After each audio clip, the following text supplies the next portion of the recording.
Well, yeah, we had so we had Chelsea Messenger on yesterday, and she was trying to better odds on Clay and Steph. They were overwhelming favorites in this thing because because Steph Curry is such a good golfer. And I just kept thinking to myself, and I actually put money on Mahomes and Kelsey, and which I think paid like 2.5 to 1 or something at BetMGM or whatever it was. But it was like, to me, I just kept thinking, I was like, man, these guys are such gamers. Like, they're not gonna, they're big time. They've got the swag.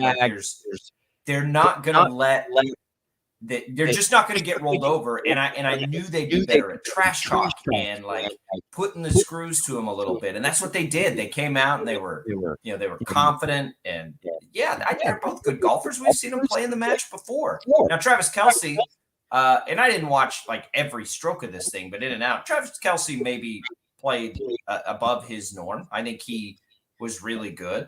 But Curry's basically a scratch golfer. He's got like a 1 handicap. Right. Where are they? Mahomes is about a little under an 8 coming in. It was the reporting on his handicap. So it kind of came down to Clay versus Travis Kelce, right? And Kelce had a great turn. He had a great round, and they won, and they paid all those people. But it's just like it to me, it becomes, if you've ever been out on a golf course and it's a casual game, sometimes it's the better trash talkers and the and the confidence plays through and all that stuff. And I thought that's what happened yesterday. They were in their heads and they had him up against the ropes from the first hole. Right. And Clay had moments that were just horrendous. Horrendous. Hitting a spectator in the head on an errant drive. Well, that would be one of the moments I'm speaking of. Yes, that would qualify. You can't, to be fair, you can't go to a tournament like that and expect it to be like the pros where you're generally safe over there, right? Like you have to understand these guys are more like us than they are like the pros. Yes. So you got a good point there. And of course, there was a putt or two, and correct me if I'm wrong, but I'm just looking at my spacing that, Clay had a putt or two where the putt that he had lined up by the time he made the shot, he was a little further away from the hole that he was when he originally putted. So I mean, it was tough. It was hard. It was hard. It was entertaining. Got my fill fairly quick of Draymond Green, and because What you think of Von Miller? Think of Von Miller of the Bills buddying up with two Chiefs, their arch nemesis.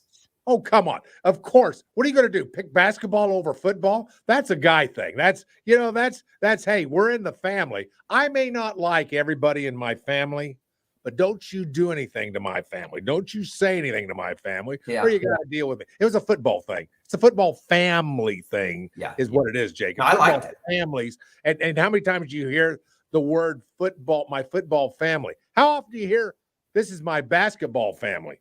Nobody says basketball. Not very. But I get what you're saying. It's fine. It was interesting that a Buffalo Bill, who's been the rival of the Chiefs in recent years, was essentially on the bag for the two Chiefs guys. It's fun. Travis Kelce and Patrick Mahomes are contagious, and we talked about it a little bit yesterday. With when the Travis Kelce underpaid stuff got, I think, misrepresented a little bit in some of the headlines. Like, those two dudes are having more fun being teammates and playing the game of football, I think, than anybody ever has doing that. Like, whenever we see shows on cable about how much fun it must be to live that lifestyle, like, these two are the poster child of that. And they are having such a great time. It's contagious. And the rest of us get to do that too. And yesterday was a perfect example of it. They're heavy underdogs against, really Steph Curry in a golf event, and they take him down, and that's a blast and fun. And I love this event. I'm sure that it raises a ton of money. People put eyes on it. It's fun. It's at the perfect time of year. And I think these kinds of things are, they're great for golf in general, because it always, like, these guys are more like us than they are like the pros. And they're going to be out there having fun. And TNT and Turner always does such a great job with the creativity and the way they do some of these broadcasts. But Mike and everybody up. One of my favorite moments, I don't know if you've seen the clip, was when Draymond Green and Von Miller were talking. and Draymond Green was trying to like quietly shoulder the blame on Klay Thompson. Like, oh, he's just not carrying his weight in this match. And you hear Klay like, dude, I can hear you, right? Because they're all mic'd up. And it's like, oh no. That's right. That's good. No, that's part of the charm of the whole thing. And by the way, I like your point with regards to camaraderie. I mean, two guys who are actually friends who really do like each other, like playing with each other. Well, Steph and Klay are that way too. That's why this was the perfect, I thought, pairing, because you had two of maybe the most famous sets of teammates in sports right now with those two pairings. But I don't get the sense. I mean, and I know they are, but maybe it's just because it's Kansas City. Maybe it's football. Maybe they're, just 180 miles up the road from us. And we kind of live with the Chiefs in this part of the country. And maybe that's what it is. But I liked your take on, these guys really do like each other. And I got to thinking to myself, what seems like to me that's the way it is in football, probably more than any other sport, as I try to, think of a couple of different examples of where that might be friend and friend who really, really care for each other on the same team. And I start thinking of basketball, and I'm sure they're out there. I mean, it's the Splash Brothers. There's no doubt it's the Splash Brothers. They for sure are. And they're probably the next best pairing, at least off the top of my head. And that's why this was such a good matchup. And I didn't need pro golfers in it. Like get some dudes who can, at least hit the ball solid every time and aren't out there flailing away like somebody like me. Get personalities out there and just have some fun with it. I mean, that's the reality of it. And it was entertaining. I mean, come on, it was entertaining. It was fun to watch. I mean, if you're a serious golfer, you're thinking to yourself, well, I'm like these guys, kind of. Maybe I'm not really as good as a couple of those guys. I'm running a scratch golf for a nice handicap, and Mahomes was playing well. He was doing a lot of things right. But of course, the specter of the golf gods would raise their head on an occasion for everybody, for all of them, for a shot here, a shot there, that the pros don't screw up. But it was entertaining. It was fun. But you're right. The main deal is it raised a lot of monies for some good charities. And so I think it was a wonderful deal. It's a wonderful. We talk about all-star games. We talk about how crummy the NFL Pro Bowl is. So crummy they've done away with it. Major League Baseball, the all-star game, you can take it or leave it. It used to be really competitive, not so much anymore. And of course, the NBA all-star game. What a joke. It's even at least better than the NFL's. Yeah, it's a good idea. I mean, it's an interesting. But this was good. This is good. This raises funds, and it's entertaining. The NBA All-Star Game is not entertaining. I'm sorry. It's not entertaining. And the Pro Bowl was just like that. I mean, you wouldn't you might as well tie a flag around everybody's waist and play flag football, even with the pads on back in the day. Well, I know that. But put the flag on even back when they were playing with pads, that would have even been better because nobody tackled. You know that. Well, why would you? Like, I would be terrified if I was an owner or a coach and my guys were in a full contact game like that. I got you. Yeah, well, that's exactly right. These exhibitions, I would agree with you. I still think Major League Baseball and the Home Run Derby into the All-Star game is the best form of exhibition. But you know what? Doing something like this, and it doesn't really celebrate their greatness of their own sport. But if we're just talking about exhibitions, this is as good, this is as good as anything that's done in that way. And so I'm happy to do it. I saw some people clamoring to get the next match to be Tiger Woods and his son versus John Daly and his son. And yeah, I think that would be cool, but I'm not sure if it would be as entertaining because it would probably get just a little bit more serious. And you might have some parenting moments that get a little awkward for the audience, right? Like, you know what I mean? Like, I don't know if I'm on board with that. So, that would be fun. I would think that would need to be, but probably what needs to happen is now Travis Kelce and Patrick Mahomes retain their title, and it's like a who's next kind of a thing, right? Like who's going to step up to the plate next year and take on those two guys? And we saw, did Peyton Manning and Tom Brady, they went against each other with a pro, and then because Kelsey and Mahomes have done this. I can't remember who they went up against, but you're going to have to go find another pair. Go find another pair of guys. And, there are great golfers all over the sports world, but they've got to be entertaining people too. Because I don't want to just see two sticks in the mud get up there and, fire off a bunch of birdies. I need a little trash talk. I need this to feel more like me and my buddies out playing golf than watching a pro event.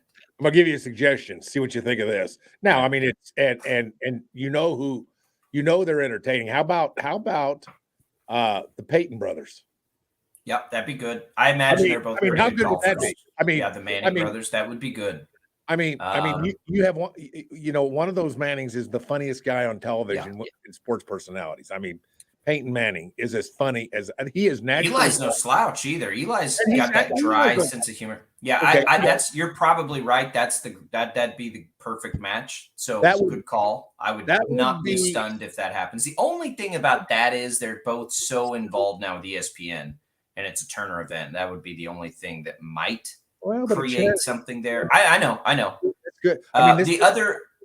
Who can you pair like Tony Romo with? Tony Romo, who is a scratch golfer, who's very, very close to being pro level good. Like, who could he play with that would, I don't know. You're never going to get a guy like Michael Jordan on there. God, could you imagine getting Jordan versus Kelsey and Mahomes? Just the trash talk of that would be out of this world.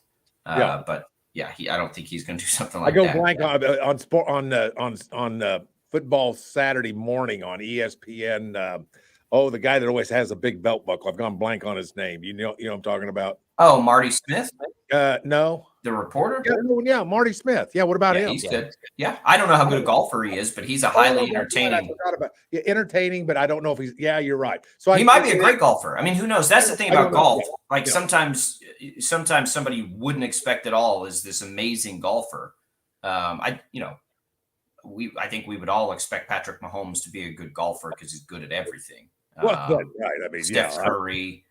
We've known as a good golfer for a long time, but maybe we don't know Klay Thompson's decent or Travis Kelce's decent, But I remember, when I was in college and we'd play golf outside of Paul, no offense here, outside of the linemen, most of those dudes were good golfers. Like most of those players were good golfers.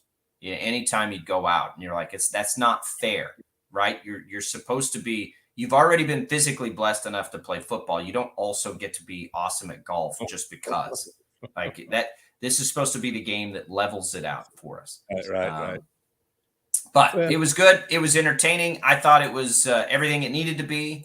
Good on Mahomes and Kelsey for taking another title there, for winning me a little bit of money, Paul. Speaking of winning money and gambling, the NFL, does it have a problem on its hands? More suspensions.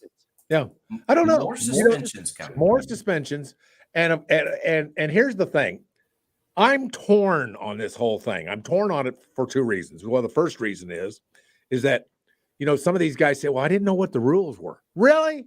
Is that in the locker room of Baylor back in the day when I was treading those hallways?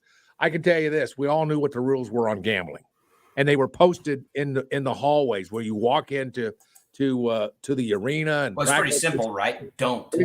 How about that? That's a good summary. Thank you. I knew what the rules were. You don't, and I think all these guys do know the rules. But here's part of the problem. I was watching a soccer match the other day. Soccer. Somebody had a logo on one of the national betting organizations that you can log on to and make bets right on your telephone, as you well know. And as well as I know you support your family with your gambling, and I think it's okay. I was a joke. Not well. No. But anyway, I was just kidding around. But anyway, what are the rules? Because after all, my team sponsors these. My league endorses this betting. Hold that thought, Paul, because I do have some thoughts on it. We'll take a break. We'll come back. Max Power producing for us. The IHOP hotline is wide open. 869-1240. You can get your calls in to the IHOP hotline.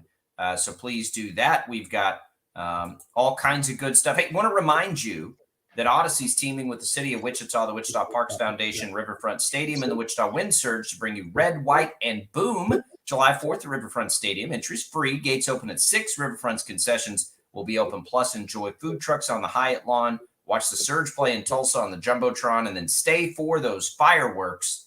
Paul, did you see that the fireworks show at Bradley Fair started a big fire last night? No, I did. Go to KWCH.com. That was interesting. Everybody's okay. It's all good. Good. All right. We'll take a quick break. We'll come back. We'll talk about this gambling situation in the NFL when Sports Daily rolls forward on a Friday.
Oh.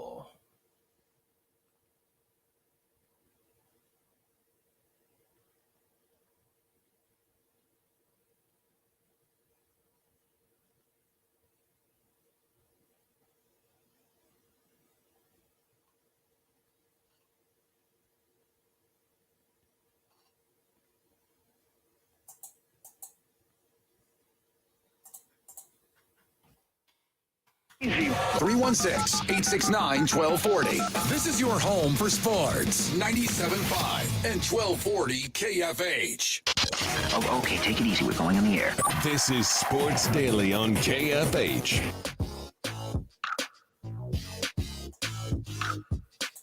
All right, welcome back, everybody. Sports Daily on KFH. It is Albracht. It is Savage. Glad to be here with you today.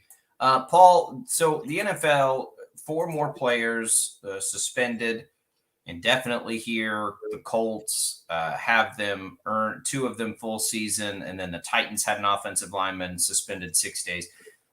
The details aren't that important, but this is the second or third time we've seen this now in the NFL where they're suspending players for gambling. You mentioned this before. Everybody knows what the rules are. The rules are basically just don't bet. Right. And certainly don't bet. You know, we saw it with the Lions. You can't bet while at a team facility. You can't bet on football. Certainly. That seems simple to me, right? If you have the privilege to play football, you're going to have to wait until you're done playing to enjoy the betting aspect that is now being introduced into sports. And for me, Paul, I don't care that these leagues and these teams are, you know, willingly accepting sponsorships from these companies because that enhances the fan experience, right? Fans are allowed to drink a beer at the game to enhance the fan experience. Players can't sit down there and drink beer. I mean, I guess they can, but you know, like you're playing the game. You have the privilege to play the game. It doesn't matter that the fans get to do this. You don't. It's not that difficult for me to understand, Paul. Well, I get what you're saying. And, you know, here's the part of the problem with guys like you and me and guys like players in the NFL. We think we know more than the average guy. And you want to know something? That's when the different gambling houses go to bank. That's where they want guys like me, a guy to bet who thinks he knows a little bit about what he's betting on. And that's what the NFL guys. That's why these guys bet. Why do they bet? It's another frontier. It's another conquest that they can put in their belt. That's what this is all about. There's something about, you know, winning and competing and having something on the line at all times. And that's what this is all about. But man, you're gambling a lot when you gamble in the NFL. And if you're an NFL player and you're making some book money and you're just, you know, rolling in it, you're putting a lot on the line. I don't get it. But on the other hand, I understand it. I get it. I know why. They think they know more than everybody else. Maybe it comes down to simply this. No betting on yourself. No betting on your team. No betting on the team you're getting ready to play. And no betting, I guess, at your facility. Although, you know, you walk around with an iPhone and you can bet on anything in the world at any time, at any place. On any event practically going on in the entire world. You can bet, you can place a bet with an iPhone. So I don't know that it's that important that you can't bet at your training facility, but I understand why they don't. Because, you know, there's things that you can learn in a training facility that quite frankly can give you a benefit over other bettors. And I'm sure that's part of why that's so important. It is. It is. You have to protect. You have to protect the integrity of the game. Look, it's not that complicated. Yeah, the integrity of the game must be protected. But at the same time, as laws are being loosened on betting, we're not just going to not do any business that way. That has a potential to be one of our largest business partners. Paul, it's even simpler. While you're playing football, don't bet. And maybe it can be as nuanced as while you're playing in a football season, don't bet. In the off season, you can bet on other sports. But I would try to go even simpler. If I had the sort of money on the line that these guys have, and I like to bet as much as anybody, people that listen to this show know that. But when there's that much money on it, you're going to have to wait. It's not that big a deal. Just hang back, make your millions of dollars or hundreds of thousands of dollars at the least. Just hang tight, and you can bet when you're done playing. It's not that difficult. It shouldn't be that. I don't even know that you need all the nuance. I mean, yeah, you can say, you know what, just don't bet on football. You can bet on the other sports, not while you're here, but when you're at home, you can bet on the other. I suppose that's okay. But I don't even to me, if I'm the athlete there, I don't want to risk any of it. Just just don't do it. It's like, Paul, if this is maybe a little bit of apples to oranges. Let's say I live in a state where you can smoke weed, right? But my work says you can't smoke weed. And I got a great job. I got a great job. Most of us are just going to not smoke weed while we have that job. Even if everybody around us gets to. But it's a term of our employment that we can't, right? Right. That's just okay. Like that I know that's the case and I just can't do it. It's sort of like that, right? Like maybe everybody else does get to do it, but your job doesn't allow you to do it. Right. So don't. And even those that rely on the First Amendment with the right, the right of free speech to do what you want, that's where you could have some consequences. A private employer can make these demands that you don't do it. So there goes that, your constitutional rights, you have the right to do speech, free speech, that goes out the window. So that's an excellent point you brought up, because a private employer has the right to tell you anything. Our employer here at Odyssey Radio has the right to tell us when to come to the office and when to get on a microphone and when to do these kind of things, with stipulations on things that we can say and do on air. We get that. We agree to it, don't we? We agree that we will not do the things that our employers don't want us to do. And that's only fair. On the other hand, when you're off on your own time, then you can do other things that would not be opposed to what your employer wants. The NFL is an employer, a big employer, a lot of guys, a lot of money, a lot of coaches, a lot of staff. They have the right, Jacob, to be able to tell people what to do when it comes to betting. As a private entity, they get to say, this is what you do if you work for us. We're not saying that you can't do anything and everything. We're saying, with this regards of gambling, this is what you cannot do. We're private. We get to tell you this. You don't like it? Move on down the road. Go find another football league that allow you to bet. Have at it. And so I like your point on that. And to a certain extent, I think we both understand that a private employer has the right to tell you to do anything you want. And if you don't like it, you don't have to stay there. But where are you going to go make, $25 million a year as a top-notch receiver? I mean, there's limited places you can go, so you're going to do what your employer tells you. But there's an image. You have to understand the history of this in sports. The most dangerous thing is that people don't think it's real, like that people think it's being thrown, and you do have to protect against that. And so yesterday, I see people, because there was a PED suspension yesterday that was for 4 games, while the gamblers were getting 6 games for betting a parlay. And someone said 6 games for a parlay, but only 4 for PEDs. And I'm like, guys, that parlay questions and challenges the integrity of the game more than PEDs. PEDs, everybody's trying to win, right? Like everybody's trying to be their best.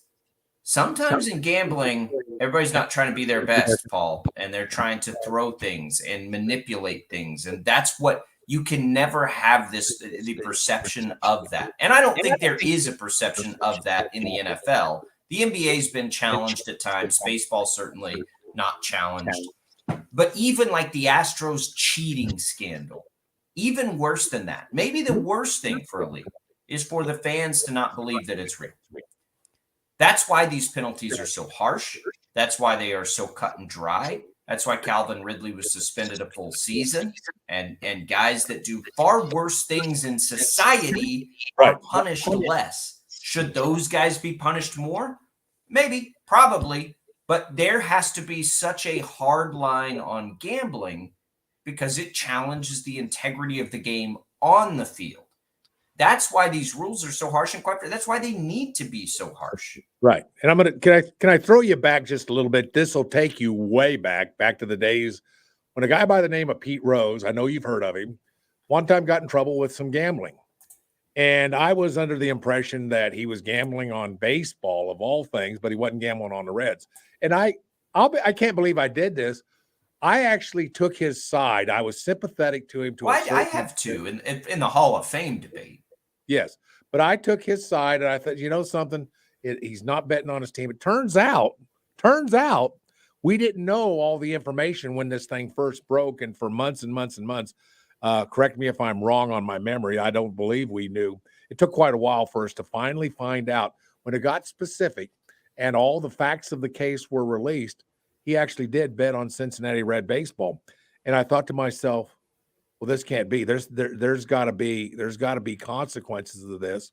And obviously, I guess it was so long ago that the consequences of Pete Rose and what happened to him were completely, forgotten by guys in the NFL, forgotten by guys this week. How's that? That's even being more specific, that you can't bet on sports, particularly your own sport. And there are certain rules. But Pete Rose was the first one to open my eyes that, there's an image problem. And if you ever have a situation where somebody is betting on their own team, it is a disaster for credibility in a football league. It is, or any league, I guess I should say. And you just can't have that. Pete Rose was the very first one that, kind of got me thinking about it. You know something? You got to be really careful about this. And I don't really have a problem if, say, for instance, pick your NFL player. He wants to bet in the off season on an NBA game, or maybe in baseball. Right after your season's over and baseball's gearing up, and your season's in football's over, and you want to bet on a baseball game. I'm not sure I have a problem with that. But I have a problem with them betting on football because you remember there was, and this is history, and I only know of it from conversations with sports historians. There's a huge gambling situation where some players, I believe from St. Louis University, I think that's where it was, back in the 50s, took money to throw games. You can't have that. You can't have the inference of possibly somebody getting to somebody because they're betting. Maybe they're in a hole somewhere with some betting outfit. I don't know. You can't have that. It casts the whole game in a bad light. You just can't have that. And so, I'm kind of with you. I think I'm with you. I think I know where you are. And you're that, let them bet, but not on their sport. Is that correct? Well, yeah. I think it's different.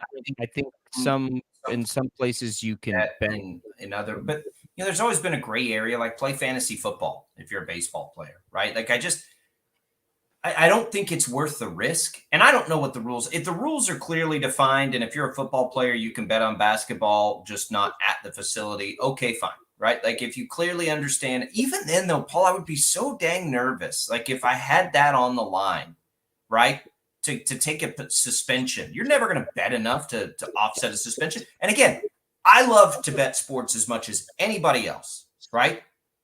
But I will be fair to this too.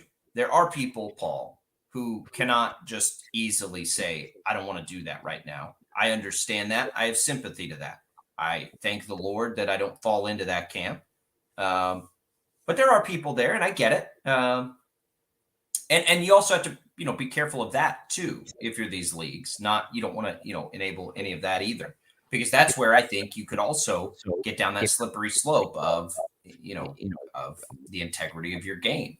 Right. And the Colts cut these guys. Basically, they said to protect the integrity of the game. I mean, it's a pretty hard line that you just, and it won't make sense when you consider some of the other suspensions that are handed out. And I don't really know what to say about that. Yeah, penalties should be harsher for some of these things. And maybe they should be that harsh across the board. I've never taken supplements or anything like that, so I don't really understand or have a good grasp of how things could accidentally happen. I think that that's legitimate sometimes, that things can accidentally happen. I mean, it's all very confusing. The abuse stuff and the violence stuff, that's an easy answer. Just suspend those guys for forever. Like, I don't care about, if you act and behave that way, then you could be gone far longer than the gamblers. But the reality is, for the sports themselves and for the leagues themselves, Paul, the integrity of them is as important and as dangerous to their bottom line as anything. And that's why we see this. And that's, by the way, in some of these, it's like some pretty heavy duty investigating to catch these guys. Clearly, the leagues have invested a lot in that. So it's not like you're going to just sneak around on this either. Yeah. But on the other hand, that's one of the fears of what goes on, is that when you hide these kind of things, and when you don't want the league to know, and particularly if you know the rules and you're breaking the rules, there's always somebody that knows you did it. And then you become, susceptible to bribery and throwing something. I mean, it's an ugly thing. And there are so many things bad that can happen when it comes to betting. But here's why they get caught. Somebody will always tell, won't they? You can't keep, you think you're an NFL star and you can keep it secret that you're betting on football? You think that you can keep that? And particularly if you're betting in a facility, there's cameras all over those places. You knew that. I mean, you can't walk down a hall without being filmed. There's security cameras all over those places, and they're everywhere. And you can't do anything without, somebody knowing about it. And boy, there's always somebody to take advantage of you. And you think, you got a good friend, and somehow it gets out. He tells somebody, and and all of a sudden it gets back to the league. I'll tell you what, you can't win. I don't know why you even try. Just don't do it. Go bet on something else that's legal, that you're allowed to do. Go to Vegas. Go have some fun. Go drop a couple $100,000 at Treasure Island or wherever Caesar's Palace, wherever you want to go. Without betting sports. Yeah.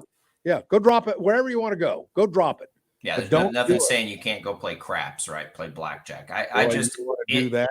Yeah, it's just not you just can't do sports betting while you're playing professional sports. It's pretty simple. I don't even think it needs to be this large debate. Well, why is a parlay worse than PEDs? And why do they? Nope. This is a pretty black and white, simple, straightforward. While you're playing, you don't get to bet sports. I mean, that's the easiest way to look at it. It's an unfortunate reality, and very clearly these leagues are policing this. So don't be stunned. No, they might be policing this, Paul, more than they police PED use, right? I hope they are, because this has the potential of ruining a league. You've always been afraid of that.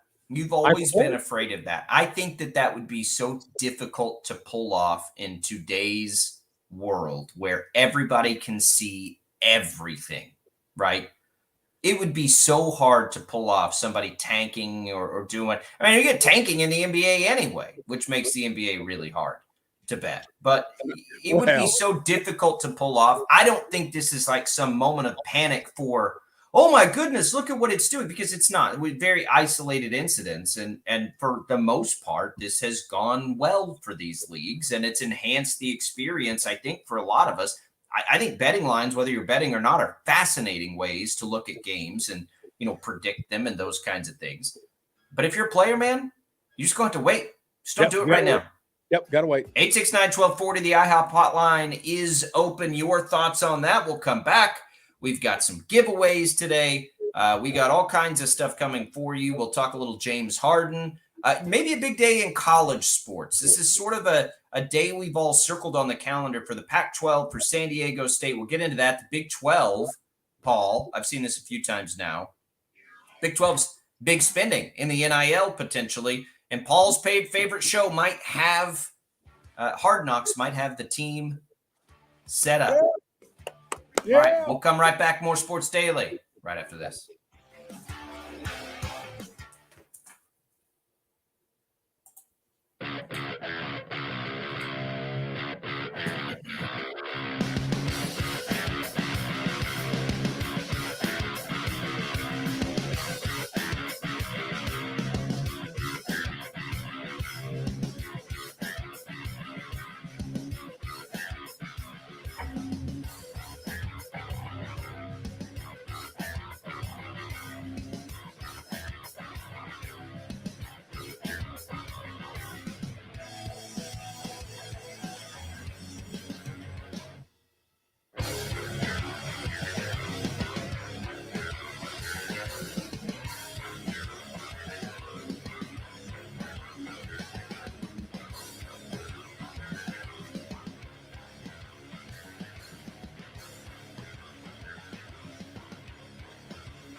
All right, welcome back in, everybody. It is Sports Daily here on KFH. Paul, you sent me a message before. I'm happy to hear that you're still now a black coffee guy. Makes feel good, doesn't it? How many people a week do you tell? I just drink black coffee. Like a real man. Max, I want you to know I've been drinking my coffee black for about, a month and a half. Jacob kind of shamed me into it, but I feel like a man, a real man. You know, I'm not putting any creamer in my coffee to those guys, that kind of guy. I'm drinking my coffee black. I feel good.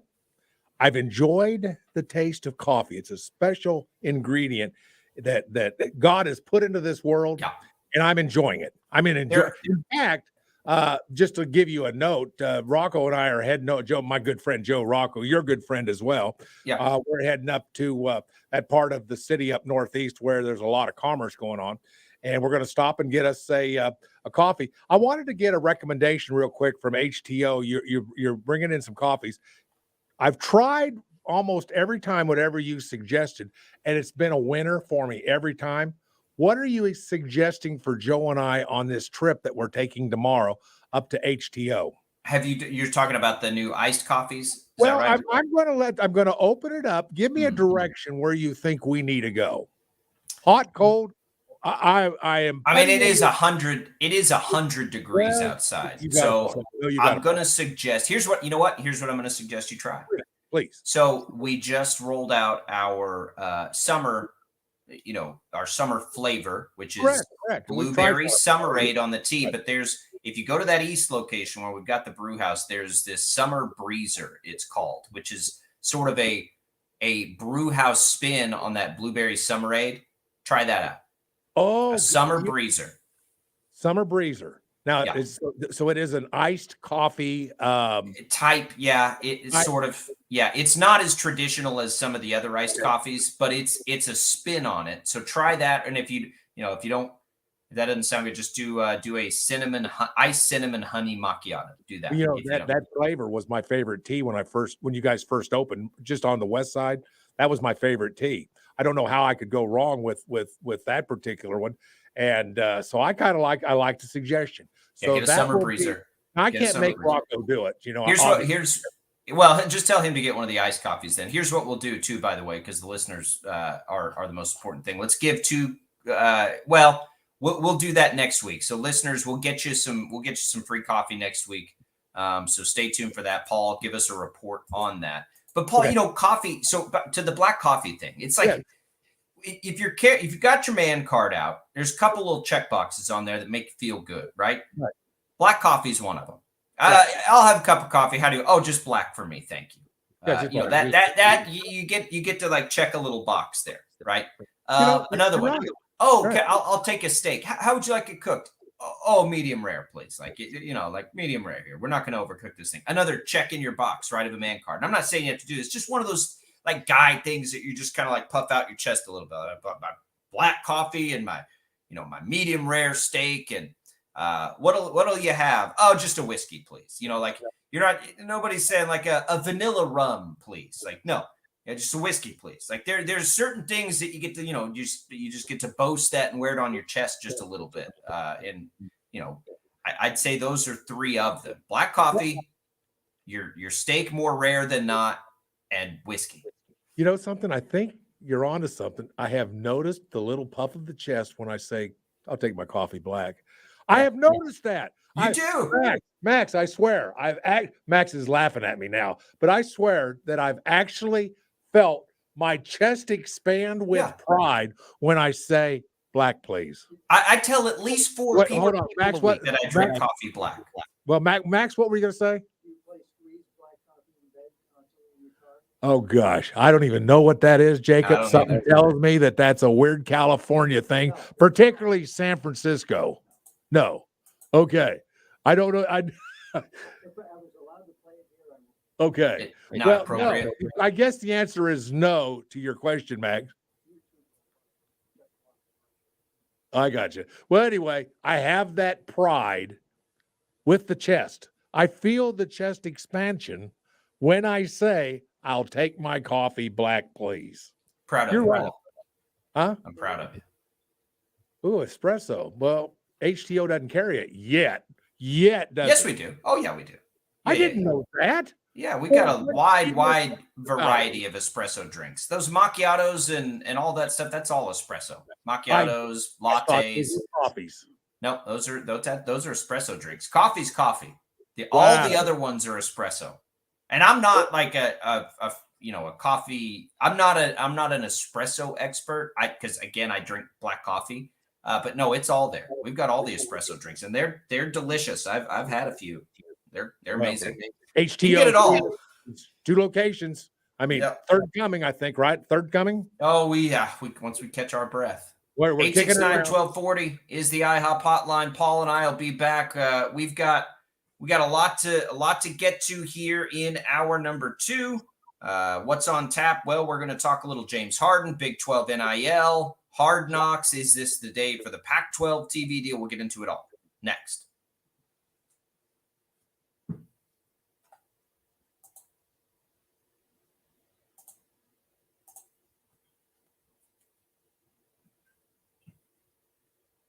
Yeah, we have the espresso drinks, Max, if you ever want to go in there.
All right, welcome back into Sports Daily. It's hour number 2. It's Albracht and Savage here on a Friday edition. Odyssey and KEYN bring you Concerts in the Park, sponsored by IHOP. Free live music Friday from 8 to 10 in Andover Central Park at the Capitol Federal Amphitheater, 1607 East Central Avenue in Andover this Friday. Ania, bring your long chairs, blankets, extra cash for the food trucks. No coolers allowed. Gates open tonight at 6:30. Again, tonight, 8 to 10 o'clock. Concerts in the park there in Andover. Paul, welcome back into Sports Daily. Max Power producing for us. The IHOP hotline is open, 869-1240. Let's talk a little college sports here, Paul. We'll start with the Big 12. The Big 12 boasting that it is leading the way, according to Open Doors, in NIL opportunities. Now, let's not be naive here to this, Paul. We know that that's partly and largely due to Texas and Oklahoma, who are leaving. So I feel like that's kind of a weird boast, because when those guys leave, it's not. But I think even with that, it is sort of a badge of honor, because the Big 12, and as it relates to all the happenings nationally, I think the Big 12 is doing a really good job of showing just how passionate the fan bases in this league are for college sports, which is why you see some of that. But it's going to go down when Texas and Oklahoma leave, two of the biggest powerhouses financially in college sports. Two of the top 5, I think it is, by the most recent reporting. So naturally, those two schools are going to bring a lot to the table there, and you're going to lose that when they leave.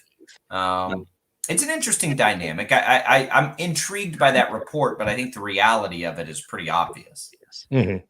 And we've seen this act out before. I mean, I remember when Arkansas left the old Southwest Conference and ended up being in the SEC. They were kind of gone and not heard from again.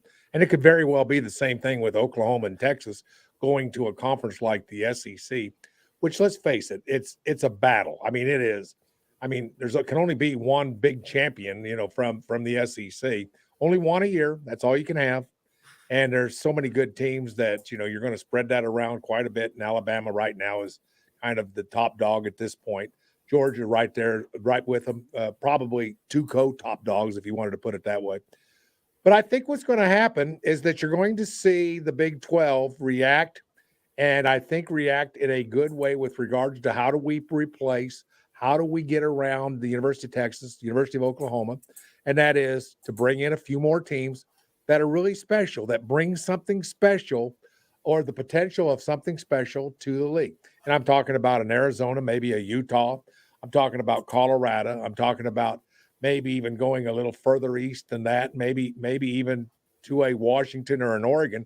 I think I like taking those 2 teams as well, and maybe a UConn. Sure you do, but they don't necessarily want to come yet. Right now, yes. There's the chicken and egg game happening with the Pac-12 right now, and Arizona and Colorado potentially, and whoever else might be in there, but. The Pac-12 keeps saying it has this deal done, and they just won't say what it is, I think, because they don't want their teams to leave.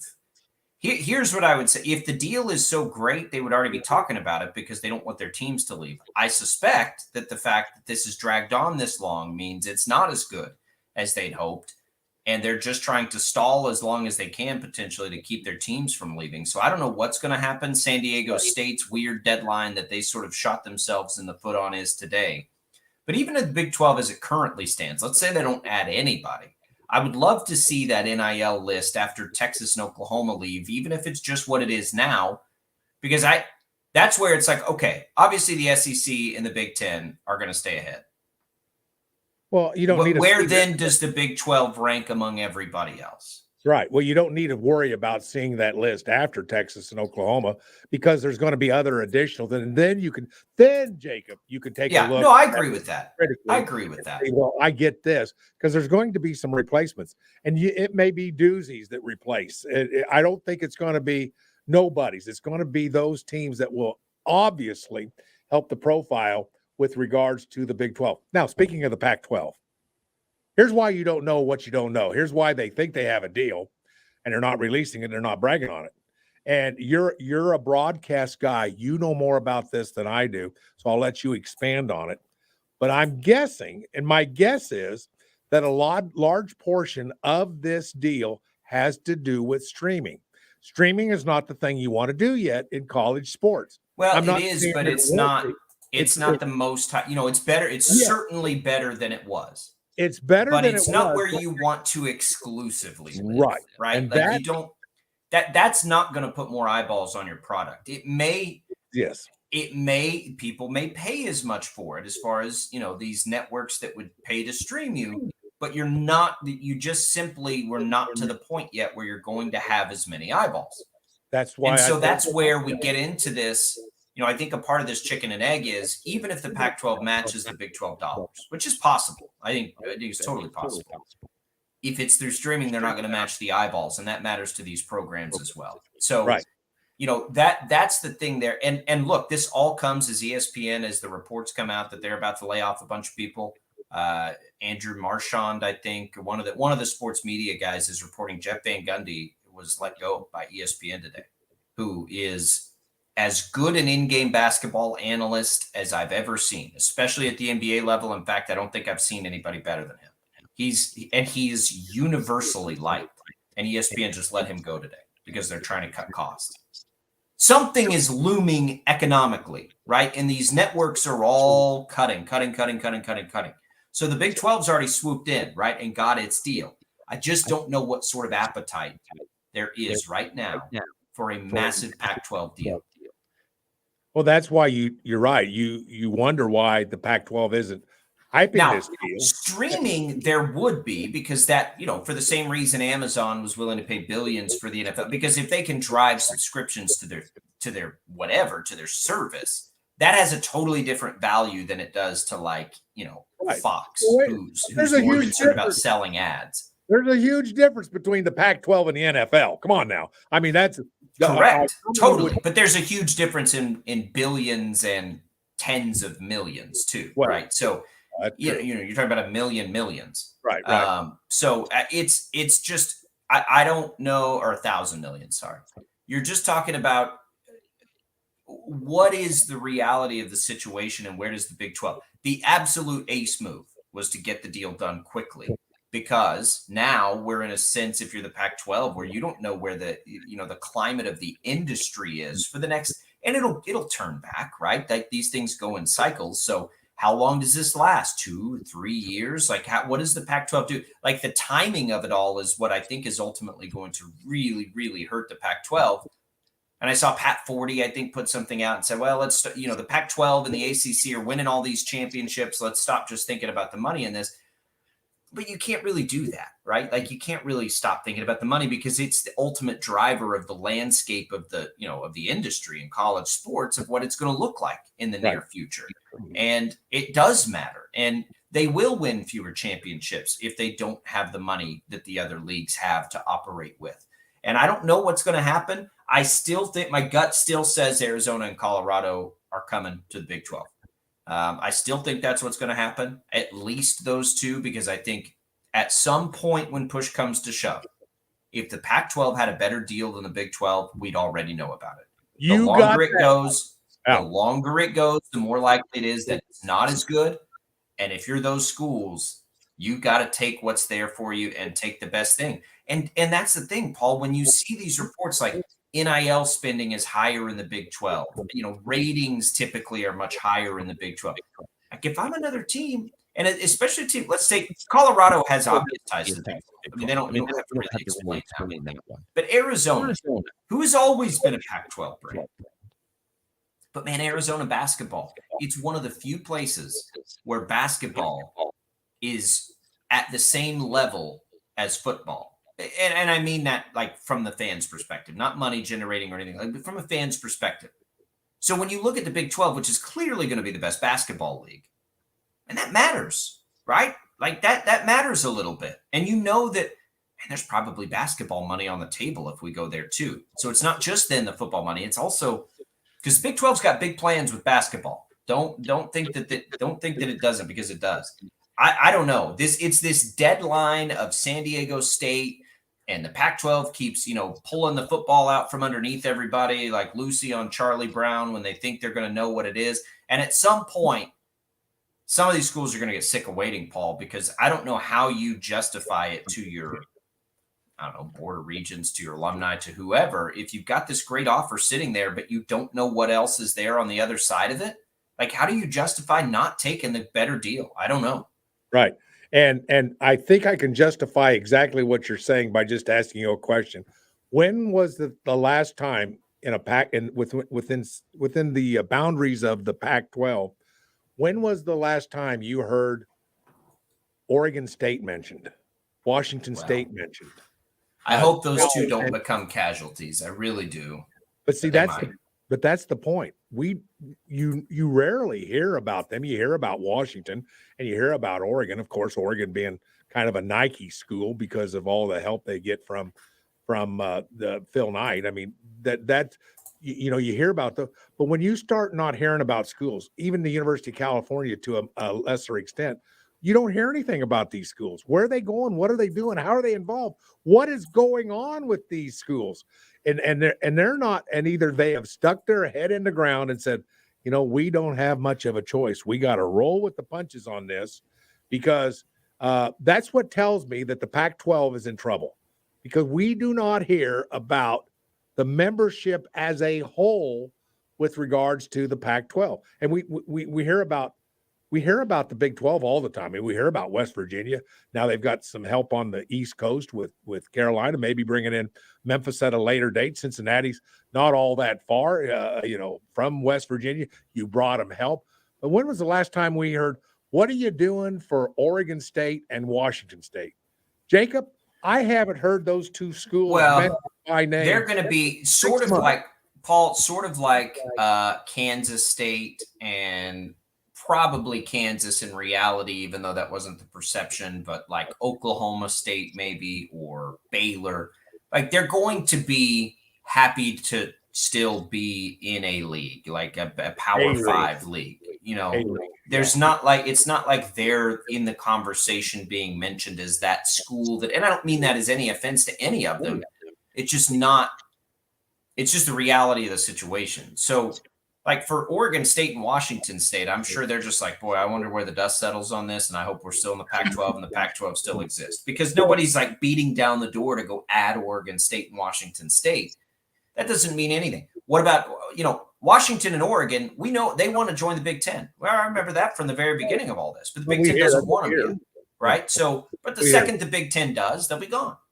Yeah. And so then it becomes, can a Power 5 league exist with Stanford and Cal and Washington State and Oregon State and Arizona State and San Diego State, perhaps? Or should San Diego State try to get into the Big 12? Like, I don't know. It's going to be so far behind the other Power 5s, probably. And if they add San Diego State and SMU, that could offset a little bit. Maybe they can continue to expand and get themselves back to respectability.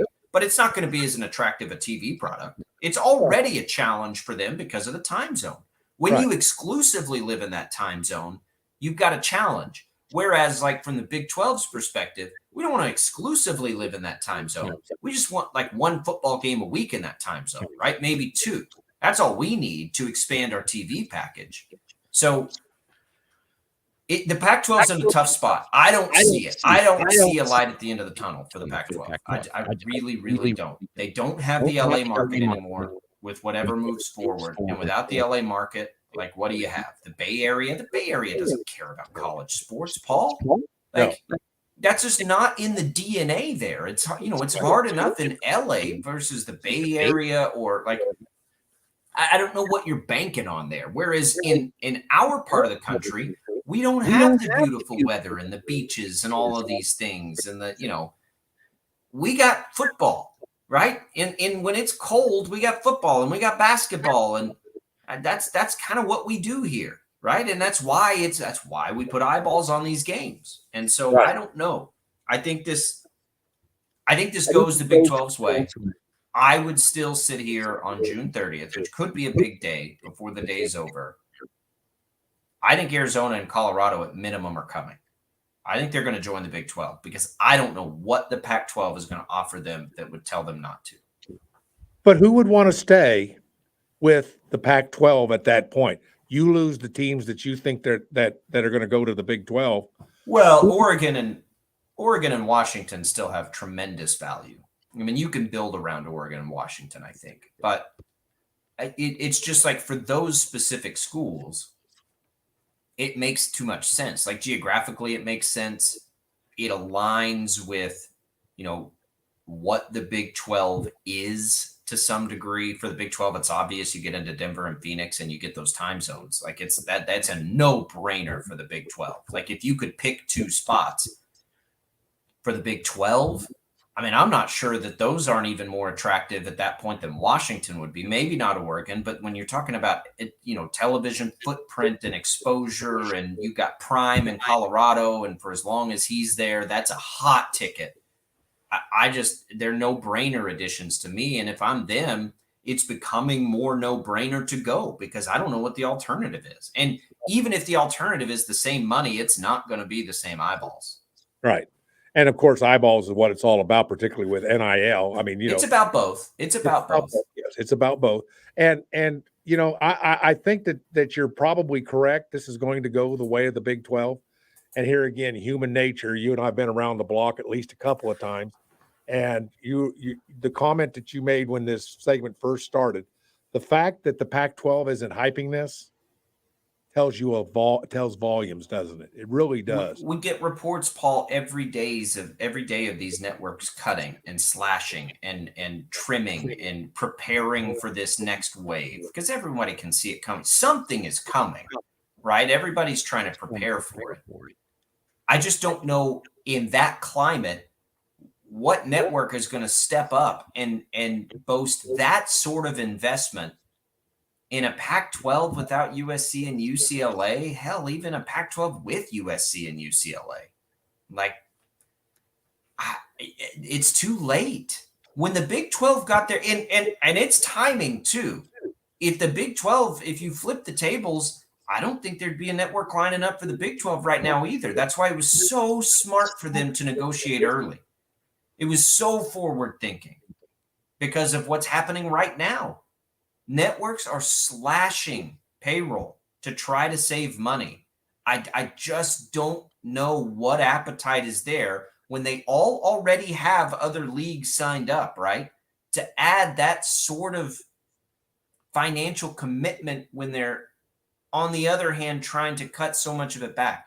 I don't know, man. I think the Pac-12 is in real trouble. Well, there's no question about that. We'll see. And by the way, Paul, I don't want them to be in big trouble.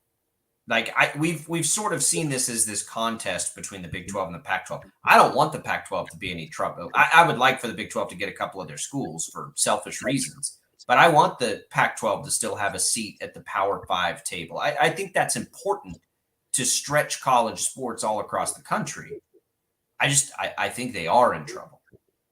Well, I've never really cared about the Pac-12. I mean, part of it is the time zone. And by the time their games start playing, many occasions, how many times have you flipped on the TV and there's a game in the Pac-12 starting at 9:00 in the evening, and you've just finished watching about 8 hours of football on television and you're footballed out. And so I'll be one of those guys to admit that I've never developed a desire to follow Pac-12 football. And I think time has a lot to do with it, even when they were, running back at USC and all the great coaches, the Robinsons and all those guys that have come through the Pac-12. But I've never had an interest. I still don't, but I could certainly bring in those schools that are in the Rocky Mountain area. That would be the Arizona State, Utah, Colorado. They have great interest to me. I will follow them. I will watch those games as they play Big 12 football. I will follow them and care about what they do as much as all the other Big 12 teams. And that's kind of where I'm hoping we end up. I don't know if that is where we'll end up, but I think there's a real chance. I think the wild card is Arizona State for some reason. And I don't know why, other than the fact they seem lukewarm to everything. In fact, it may be that Arizona State just seems to kind of have their head in the sand halfway. I don't know what the situation is, but with Arizona State, they seem to have a desire to try to keep the Pac-12 together, but they're in the wrong location to do that. Yeah. Yeah. I don't know. I don't know what Arizona State brings. Let's just keep this date by the end of today, because June 30th has become San Diego State's deadline, and we keep hearing the thing get kicked down the road for the Pac-12. I don't know. Something could happen today. What happens if you don't hear anything? Before we go to break, Nothing. I think the chances go up. The chances go up that Colorado and Arizona leave. I mean, and go to the Big 12, because I just don't know how much longer they can wait.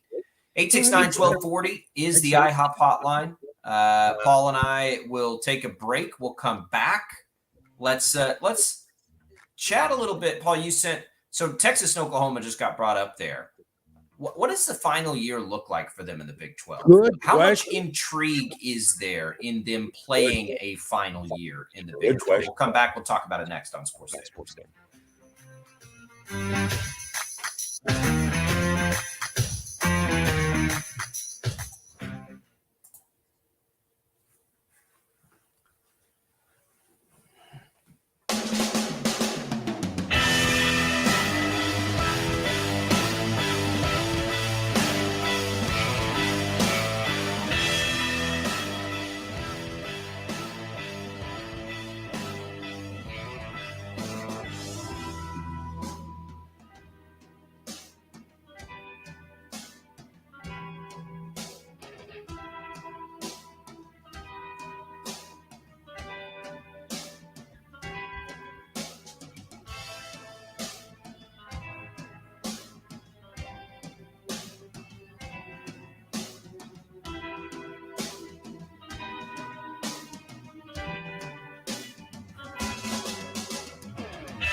All right, welcome back, everybody. Sports Daily on KFH. It's Albracht, it's Castor. Glad to be here with you on this week-ending Friday edition of the program. What's up, Paul?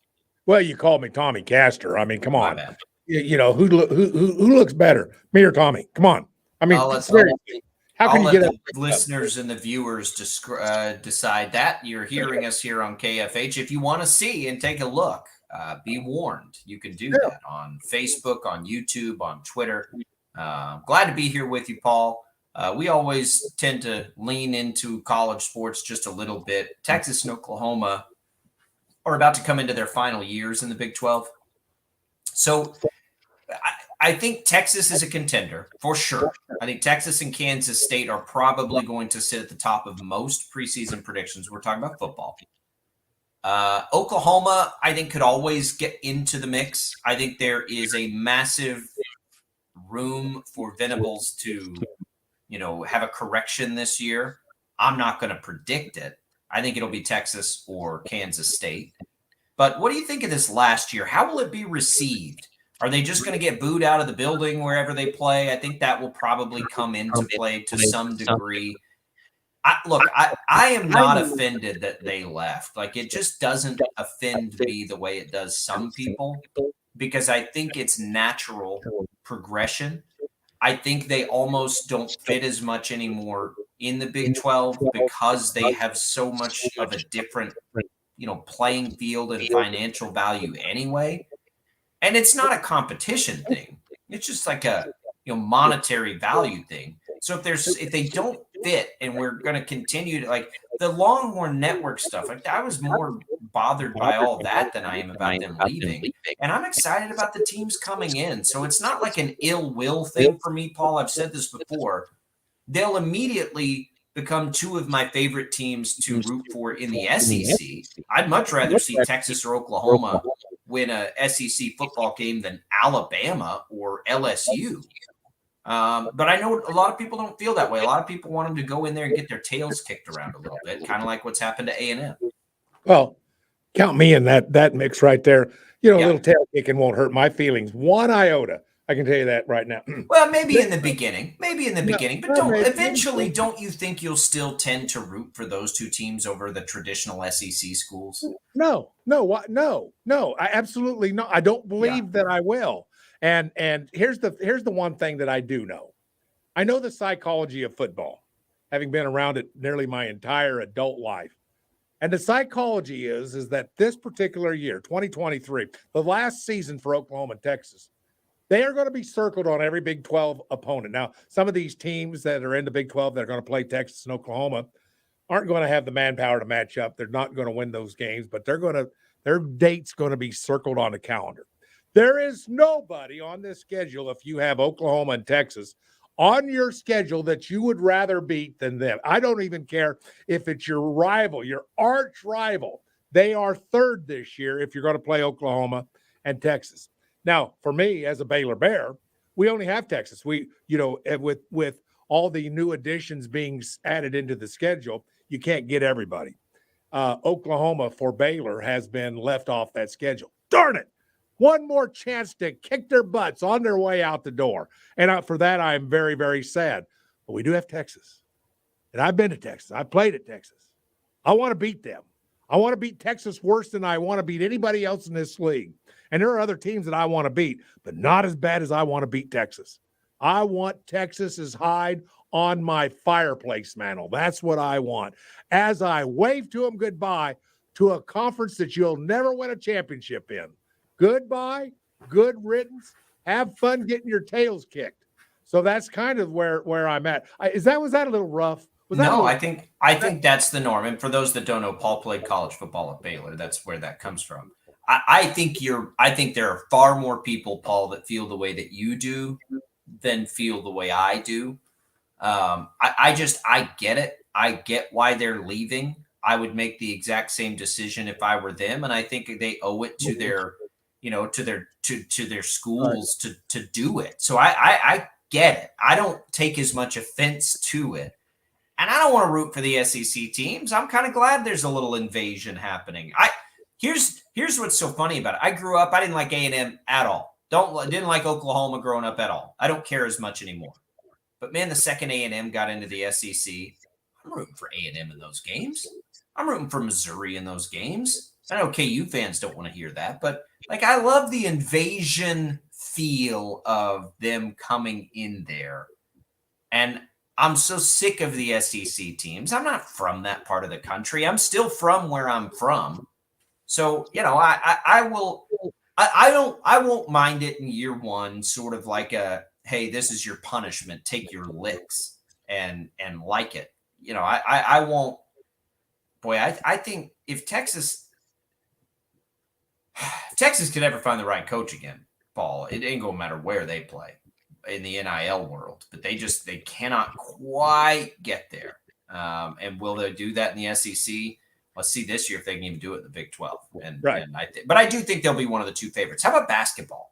I am so dadgum excited for this blended basketball league. We're only going to get 1 year of it, Paul, just one.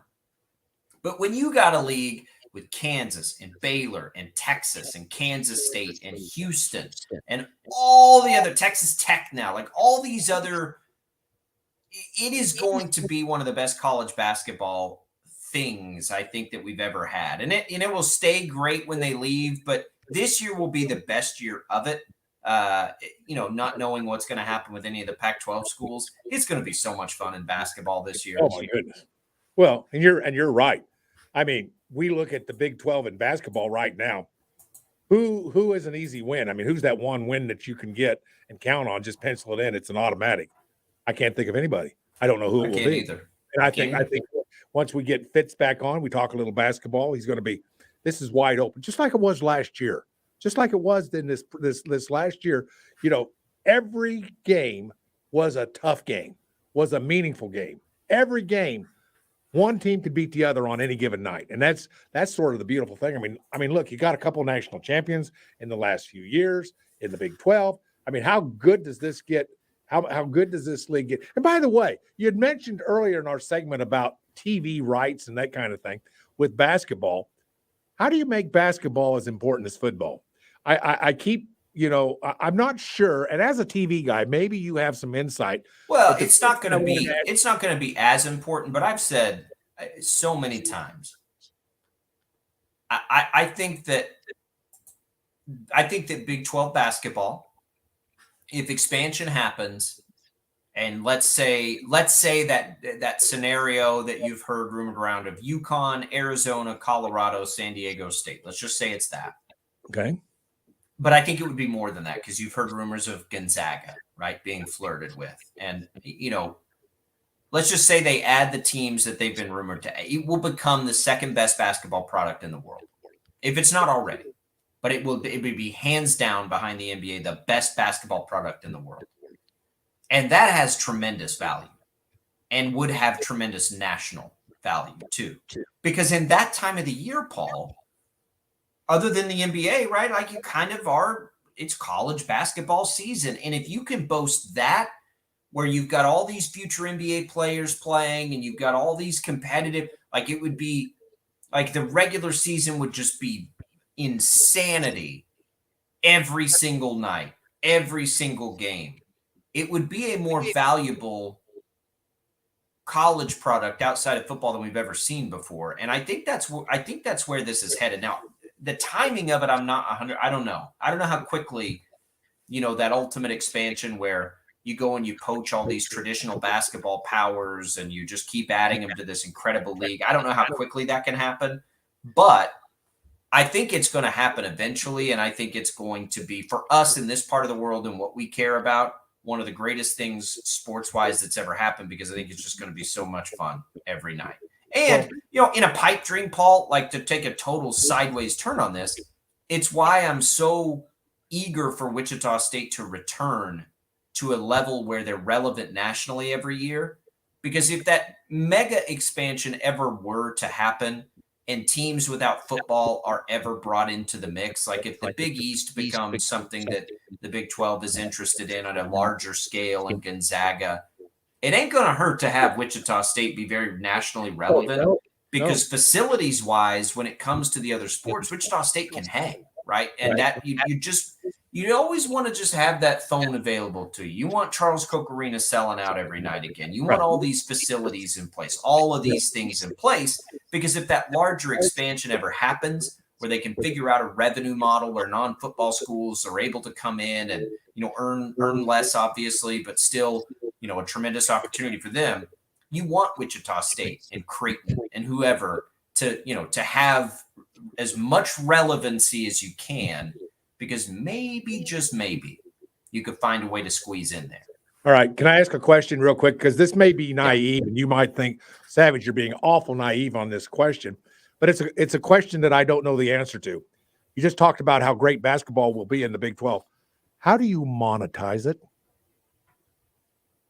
You expand time zones and you convince the networks of how valuable your product is.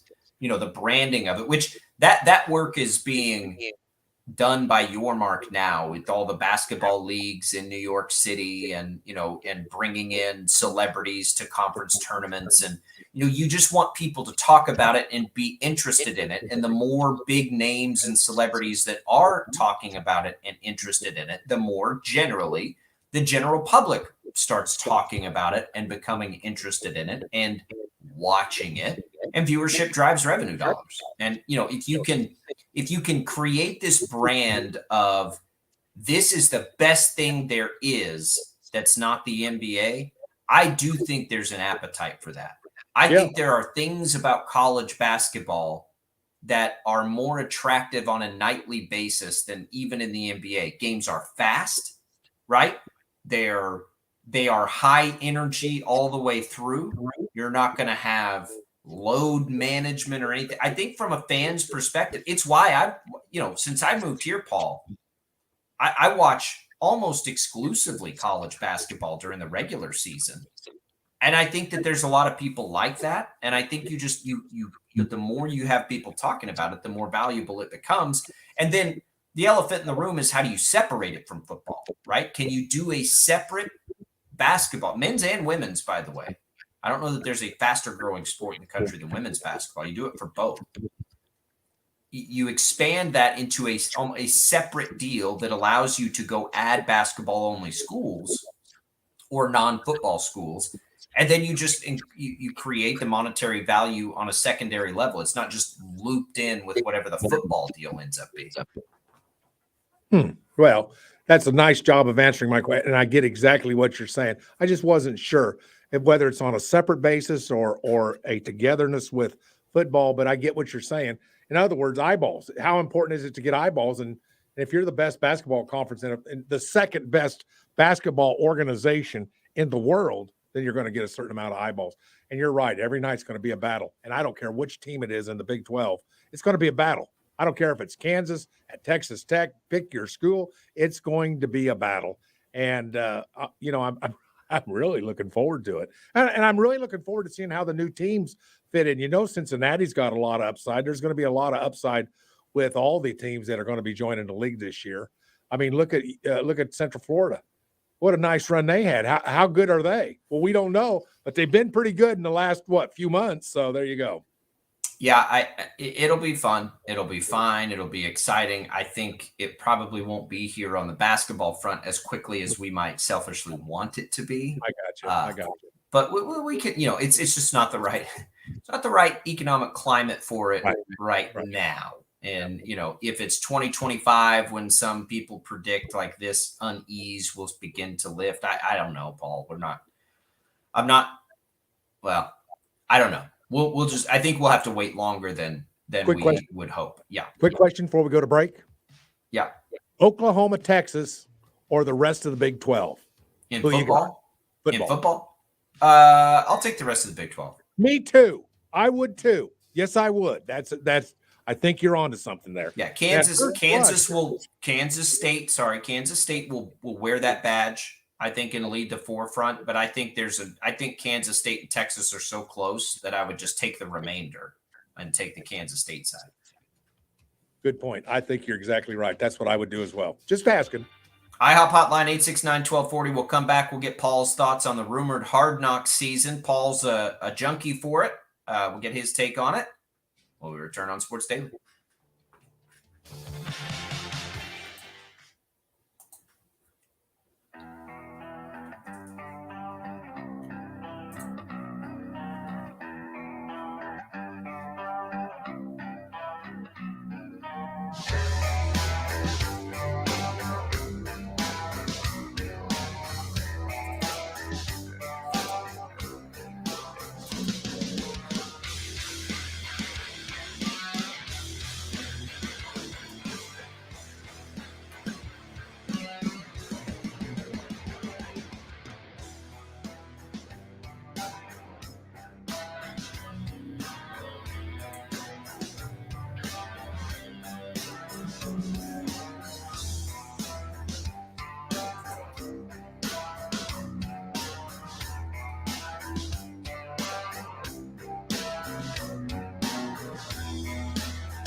The commercials are over. Yo, I haven't got all day. 869-1240. Time to get busy. This is Sports Daily on KFH.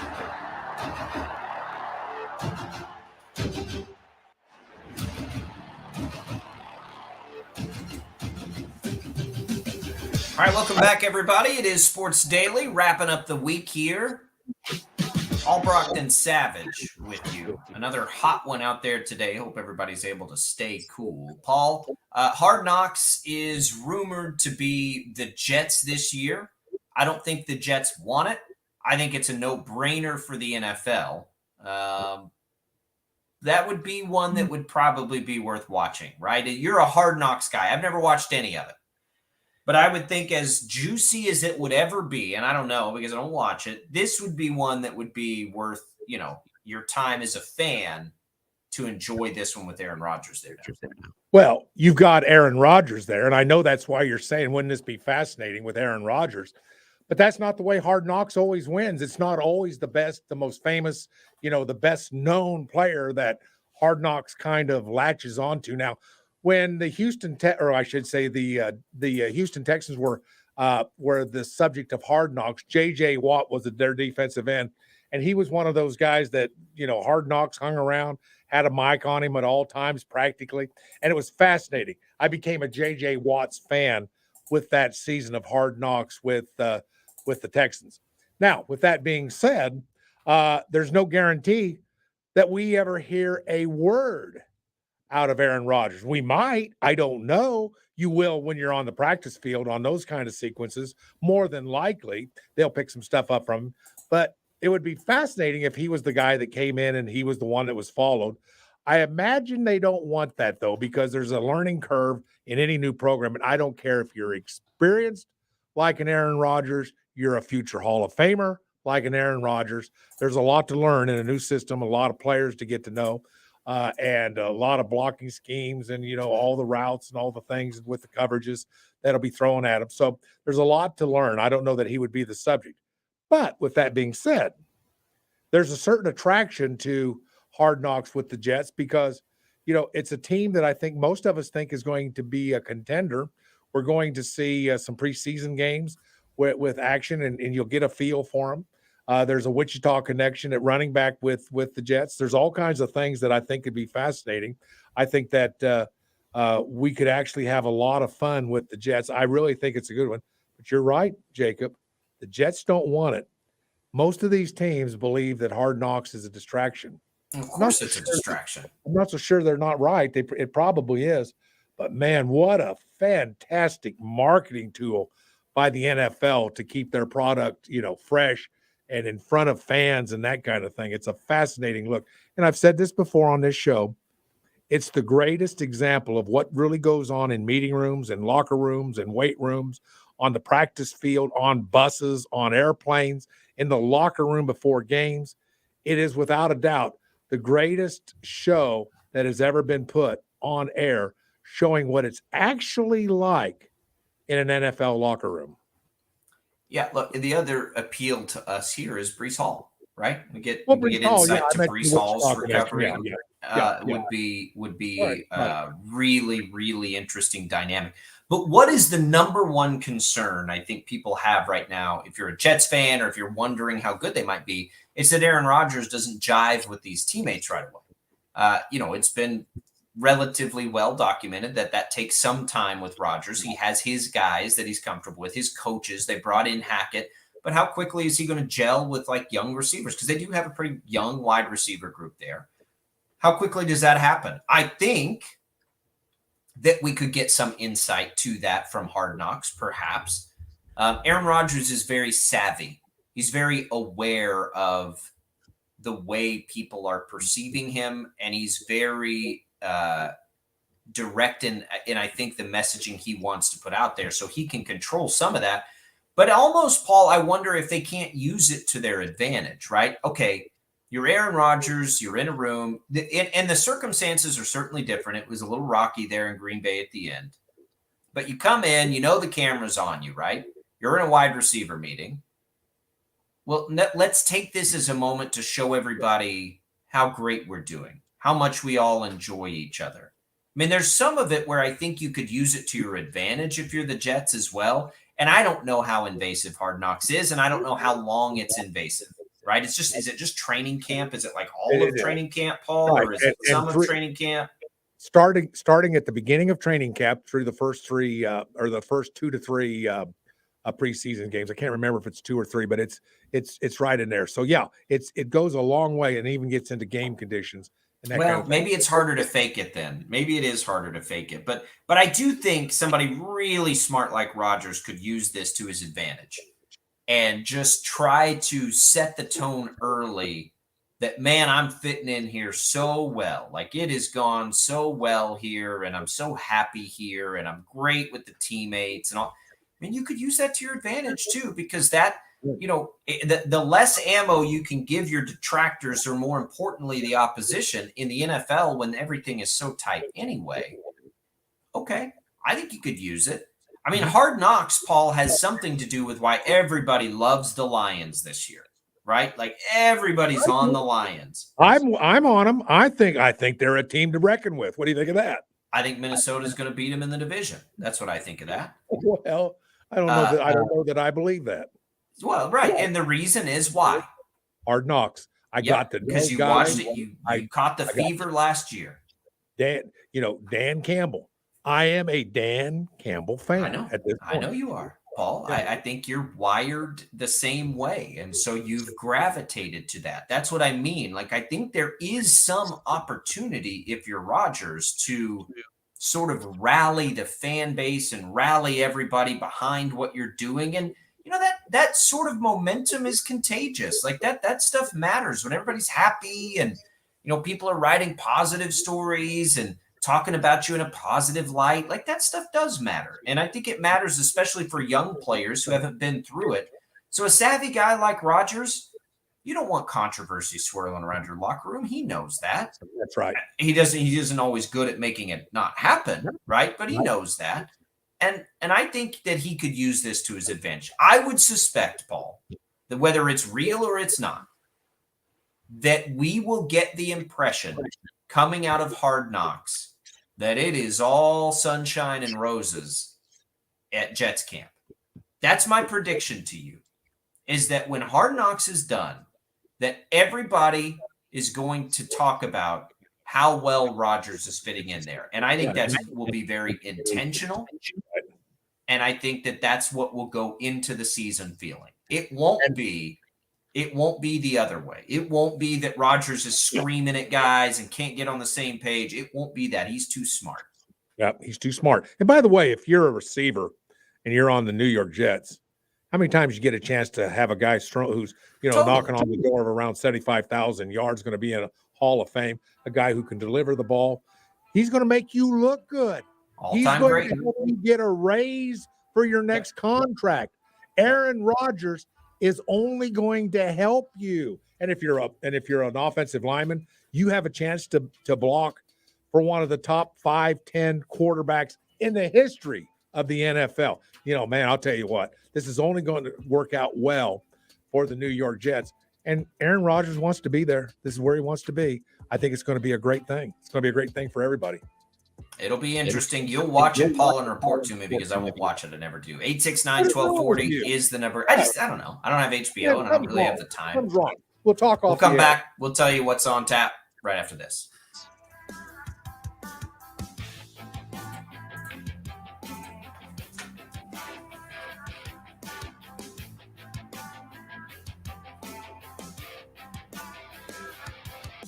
Patterson Legal is the way to go.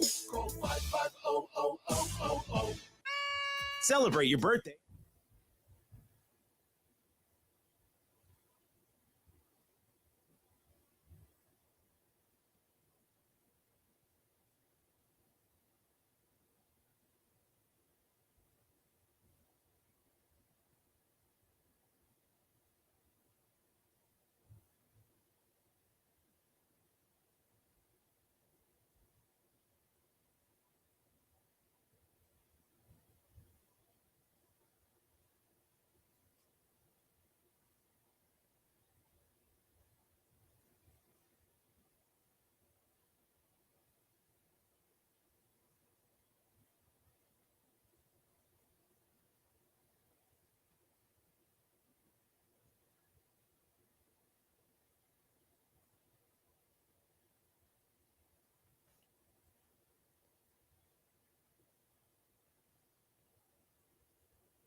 right, that does it for us, everybody. Glad to be here with you for another week. We'll be back on Monday. Tommy's back in. Coming up today, it's the Smack Off. Who's ready? Rome fans. That's from 11 to 2. Bob and Jeff follows. Maggie and Perloff, and then Zach Gelb. Royals coverage begins at 7 o'clock Saturday. We've got the Royals at 6 Sunday at 1. Enjoy the Smack Off, everybody, if you are so inclined and indulged. Paul, thanks for being in today.